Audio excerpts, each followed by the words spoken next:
Hello all, welcome back to my channel. എന്തായി എല്ലാവരുടെയും Vishu preparation? ഇതൊരു വിഷു വ്ളോഗായിട്ടോ. ഇത് വിഷുവിൻ്റെ തലേ ദിവസമാണ്. ഞാനും ഡാഡിയും കൂടെ രാവിലെ ഡാഡിക്ക് ഒരു പ്രോപ്പർട്ടി ഉണ്ട്, അവിടേക്ക് വന്നു. ഇവിടെ നല്ല മാവുണ്ട്, അതിൽ നിന്ന് മാങ്ങയൊക്കെ എടുക്കാൻ വേണ്ടിയിട്ട് വന്നതാണ്. ഇവിടെ ഞങ്ങൾക്കൊരു കണിക്കൊന്നയുണ്ട്. ഇത് ഭയങ്കര വലിയ കണിക്കൊന്നയാണ് കണ്ടോ, പക്ഷേ ഇതിൽ നിറയെ പൂവുണ്ടായിരുന്നേ. പക്ഷേ ഇന്ന് ഞങ്ങൾ പൂവ് എടുക്കാൻ വന്നപ്പോൾ ഒരൊറ്റ പൂവ് പോലും ഇല്ല.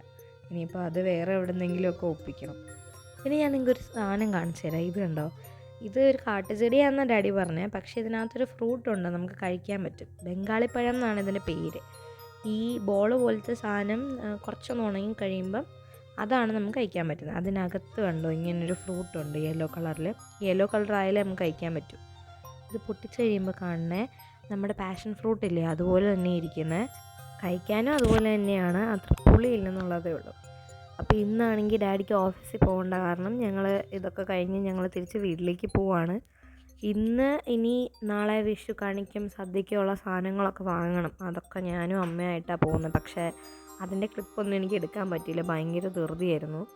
ഇത് പിന്നെ രാത്രി ഞങ്ങൾ വന്ന് പടക്കം പൊട്ടിച്ചതാണ്. ഞങ്ങൾ കുറേ വർഷമായിട്ട് പടക്കം പൊട്ടിക്കുന്നില്ല, പണ്ട് എപ്പോഴും പൊട്ടിക്കുമായിരുന്നു. പക്ഷേ ഇവിടെ ഈ വീട്ടിൽ വെച്ച് വന്നിട്ട് ആദ്യത്തെ വർഷം നമ്മൾ പൊട്ടിച്ചു, പിന്നെ കുറേ നാളായിട്ട് പൊട്ടിച്ചിട്ടില്ല.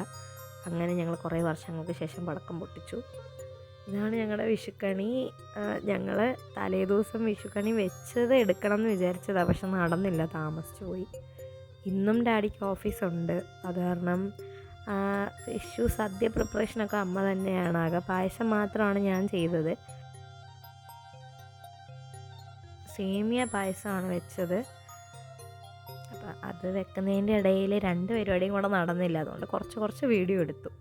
പിന്നെ പായസം ആയപ്പോഴത്തേക്ക് ഡാഡി വന്നിരുന്നു. അപ്പം ഞങ്ങൾ സദ്യയൊക്കെ കഴിച്ചു. ഇതായിരുന്നു ഞങ്ങളുടെ വിഷു സദ്യ. വൈകുന്നേരം ആയപ്പോൾ ഞങ്ങൾ അമ്പലത്തിൽ പോയിരുന്നു. രാവിലെ അമ്പലത്തിൽ പോയി, പക്ഷെ അതൊന്നും എടുക്കാൻ പറ്റിയില്ല. വൈകുന്നേരം ഞങ്ങൾ ചക്കുളത്തുകാവ് അമ്പലത്തിലാണ് പോയത്. അതൊരു ഫേമസ് അമ്പലമാണ് കേട്ടോ. ഒരുപാട് ആൾക്കാരൊക്കെ വരും, ഭജനയൊക്കെ ഇരിക്കും ആൾക്കാർ. അങ്ങനെ ഫേമസ് ആയിട്ടുള്ളൊരു അമ്പലമാണ്. പിന്നെ അവിടെ പോയി തൊഴുതിട്ട് വരുന്ന വഴിക്ക് ഞങ്ങൾ ഡിന്നർ കഴിക്കാൻ കയറി. ദോശയാണ് ഇന്ന് കഴിച്ചത്. ഇതൊരു ആര്യാസി കയറിയാണ് കഴിച്ചത്, കുഴപ്പമില്ല, നല്ലതായിരുന്നു, പുതിയ ആര്യാസായിരുന്നു. പിന്നെ തിരിച്ച് വന്നിട്ട് ബാക്കി പടക്കം പൊട്ടിക്കലൊക്കെ ഉണ്ടല്ലോ, വിഷുവിന് അങ്ങനെയാണല്ലോ. തലേന്ന് നമ്മൾ പടക്കം പൊട്ടിക്കും, അന്നും പടക്കം പൊട്ടിക്കും. അപ്പോൾ അന്നും ഞങ്ങൾ രാത്രിയിൽ ഞങ്ങൾ 3 പേരൂടെ പടക്കമൊക്കെ പൊട്ടിച്ചു. അപ്പോൾ ഇതൊക്കെയായിരുന്നു എൻ്റെ വിഷു. നിങ്ങളുടെ വിഷയം എങ്ങനെ ഉണ്ടായിരുന്നെന്ന് കമൻറ്റിൽ പറയാം കേട്ടോ. അപ്പോൾ വീഡിയോ ഇഷ്ടപ്പെട്ടെങ്കിൽ do like, share and subscribe. Thank you all.